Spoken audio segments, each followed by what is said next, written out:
आज के एपिसोड की शुरुआत में सभी लोग दिवाली मना रहे होते हैं। शाह हाउस में मोटीबा और बाकी सब मौजूद होते हैं। अनुपमा सबका स्वागत करती है। मोटीबा अनुपमा से कह रही होती है कि दिवाली पर लक्ष्मी पूजा तो सब करते हैं, लेकिन लक्ष्मी जी सब पर कृपा नहीं करती। मोटीबा आगे कहती हैं कि जिन पर कृपा होती है उन्हें बड़ा दिल रखना चाहिए। मोटीबा अनुपमा को बताती हैं कि उनके लिए कुछ छोटे गिफ्ट वो लेकर आई हैं, जो अनुपमा के लिए बड़े हैं। उसके बाद राही अनुपमा से गले मिलती है और ये देखकर मोटीबा हैरान हो जाती हैं। प्रेम बताता है कि वे दोनों को एक साथ देखने के लिए कब से तरस रहे थे। सब लोग राही और अनुपम अनुपमा की एक साथ फोटो लेते हैं और बहुत खुश होते हैं। उसके बाद सब एक दूसरे से गले मिलते हैं। अनुपमा माही की तारीफ करती है कि वो बहुत अच्छी लग रही है। ईशानी राजा को देखकर मुस्कुरा रही होती है और माही गौतम को ढूंढ रही होती है। अनुपमा पारा धन्यवाद देती है कि उन्होंने इतना अच्छा गिफ्ट दिया, कि ये सारे गिफ्ट मोटी बा ने दिए हैं। अनुपमा कहती है कि वो इन गिफ्ट्स की बात नहीं कर रही। वो बताती है कि उनके प्रेम, अनिल और राजा ने दोनों परिवारों का कितना ध्यान रखा। उसके लिए भी धन्यवाद। और मेरी भारती के लिए, आज वो अपने पैरों पर खड़ी है। आपने डॉक्टर को फ़ोन किया, सर्जरी के वक्त भी आप वहाँ थे, इतना कुछ आपने किया, उसके लिए धन्यवाद। मोटी बा अनुपमा को ताना मारती है कि वो लोग इतने समय तक वहाँ थे तो किसी न किसी को करना ही था। मोटी बा आगे कहती है कि पति, बच्चों और जिम्मेदारियों के बिना अनुपमा का मन कैसे लग जाता है। लीला जवाब देती है कि आपका भी इतना बड़ा घर है, लेकिन वहाँ कोई नहीं रुकता तो आप लोग रिश्तेदारों के बिना कैसे रह लेते हैं। लीला कहती है कि उनका तो मन नहीं लगता। मोटीबा हैरान हो जाती हैं। बापूजी लीला को रोकते हैं। लीला कहती है कि वो मेरे पति का अपमान कर रही हैं और मोटीबा अगर एक करेंगी तो बदले में मैं 100 करूंगी। आगे दिखाया जाता है कि अनुपमा वहां गौतम को देखती है और बाकी सब भी देखते हैं। अनुपमा हैरान हो जाती है। अनुपमा गौतम की तरफ जाने लगती है। तभी लीला बोलती है कि मोटीबा और बाकी सब अपना वो रावण जलाना भूल गए थे। मोटीबा गौतम को बुलाती हैं, आइए जमाई जी। लेकिन मोटीबा रुक जाती हैं और अनुपमा की तरफ देखने लगती हैं। मोटीबा बताती हैं कि गौतम बहुत दिनों तक हमारे साथ रहे हैं, इसीलिए उनकी आदत नहीं गई। लीला मजाक में कहती हैं, आइए गधेड़े। फिर हंसते हुए बोलती है, सॉरी सॉरी, आदत नहीं गई। गौतम सबको हैप्पी दिवाली बोलता है। अनुपमा सबको बैठने को कहती है। आगे दिखाया जाता है कि मोटीबा अनुपमा और बाकी सबको बता रही होती हैं कि जब आप सब यहाँ नहीं थे तब प्रेम ने ही बाबूजी का ख्याल रखा। अनुपमा बताती हैं कि उसे पता है, इसीलिए प्रेम उसका लाडला है। मोटीबा कहती हैं, काश अंश भी ऐसा होता। मोटीबा बताती हैं कि अगर अंश भी उतना ख्याल रखता तो प्रेम को आना नहीं पड़ता। मोटीबा आगे कहती हैं कि प्रेम ने आपका घर संभाल लिया और गौतम जी ने हमारा बिजनेस संभाल लिया। मोटीबा गौतम की तारीफ करने लगती हैं कि उसने 15 दिन में इतना कुछ कर दिखाया जो किसी और से नहीं हो पाया।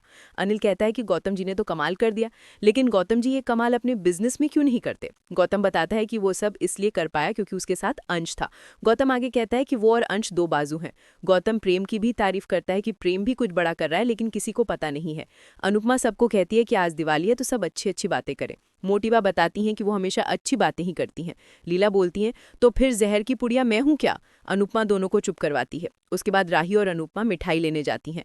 आगे दिखाया जाता है कि राही अनुपमा से कहती है, सॉरी मम्मी, गौतम जी के आने से आपकी दिवाली खराब हो गई। अनुपमा बताती है कि खीर में अगर एक कंकड़ गिर जाए तो पूरी खीर नहीं फेंकते। अनुपमा आगे कहती हैं कि गुस्सा आता है, जिसे जूते मारकर निकाला था उसे अब मेहमान बनाकर झेलना पड़ रहा है, लेकिन हमें यही सिखाया गया है कि त्योहार के घर अगर दुश्मन भी आए तो उसे मेहमान की तरह ट्रीट करना चाहिए। अनुपमा आगे बताती है कि इस गौतम की वजह से वो किसी की भी दिवाली खराब नहीं करेगी। फिर राही लड्डू समझकर कुछ खाने लगती है और अनुपमा उसे रोकती है, वो मोमबत्ती है। राही हंसने लगती है। अनुपमा बताती है कि एक बार अनुज ने भी इसे मोमबत्ती समझकर खा लिया था। राही हैरान होकर पूछती है, फिर।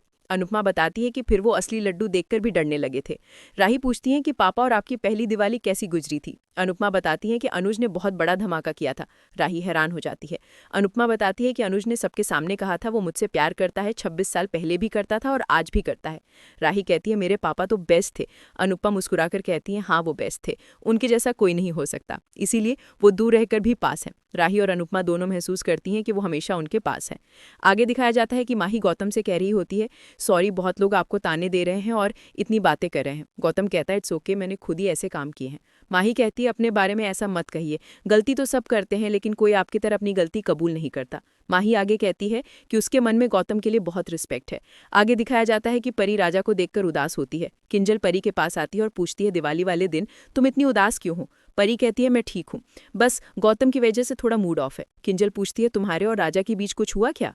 परी कहती है, नहीं, सब ठीक है। फिर दिखाया जाता है कि पारा कह रहा होता है, आज तो सब हमारे यहाँ आए हैं, कल आप सबको हमारे घर आना होगा। लीला कहती है, कल हम नहीं आ सकते।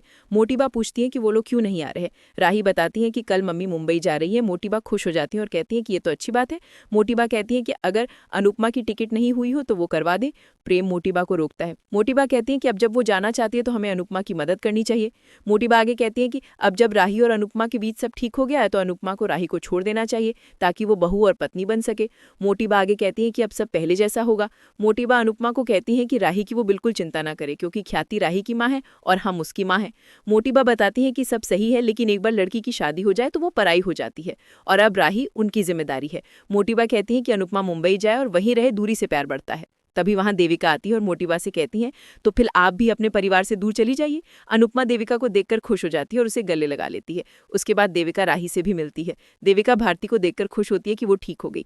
देविका मोटीबा से कहती है, सिर्फ अनुपमा का ही अपने परिवार से प्यार क्यों बढ़े, आप भी अपने परिवार से प्यार बढ़ाइए। देविका मोटीबा से कहती है, बातों की नहीं, टिकट बुक कराइए। मोटीबा कहती है, हम दूर क्यों जाएंगे। देविका बताती है, अभी तो आपने ही कहा कि दूरी से प्यार बढ़ता है। मोटीबा मुस्कुराकर कहती है, वो तो बस ऐसे ही कह दिया था। उसके बाद देविका जिया को बुलाती है। जिया सबको हैप्पी दिवाली बोलती है और सबसे मिलती है। जिया सबसे पूछती है, मेरा लहंगा कैसा लग रहा है। सब कहते हैं बहुत अच्छा है। जिया देविका की तरफ देखकर बताती है कि ये लहंगा मम्मी ने दिलाया है। राही बताती है कि जिया को देखकर उसे अपना बचपन याद आ गया। देविका बताती है कि उसने जिया को अपने पास रखने का फैसला कर लिया है। उसके बाद दिखाया जाता है कि राही, अनुपमा और बाकी सब लोग डांस करते हैं और बहुत एंजॉय करते हैं। अनुपमा देविका के पास आती है और पूछती है, तुम ठीक हो। अनुपमा देविका से पूछती है, जब मैं आई थी तब सब इतने खुश क्यों थे। अनुपमा बताती है, क्योंकि मैं मुंबई जा रही हूँ और अब यहाँ सब ठीक है, इसलिए मैं वापस जा रही हूँ। देविका मुस्कुराकर कहती हैं, जा जी ले अपनी जिंदगी। उसके बाद दिखाया जाता है कि ईशानी राजा को मैसेज भेज रही होती है और दूसरी तरफ माही गौतम से बात कर रही होती है, जिससे सबको शक होने लगता है। राही भी प्रेम को देखती है। तभी प्रेम को फोन आता है और वो चला जाता है और यहीं पर आज का एपिसोड खत्म होता है। उसके बाद सब एक साथ होते हैं। अनुपमा देखती है कि माही गौतम का हाथ पकड़ रही है। मोटीबा कहती है, अनुपमा अब आप आराम से जाइए, आपके सपने और आपका आसमान आपका इंतजार कर रहे हैं। अनुपमा कहती है, बच्चों को जब जब माँ की जरूरत होगी मैं आ जाऊंगी। इसके बाद अनुपमा माही और गौतम को देखकर हैरान रह जाती हैं।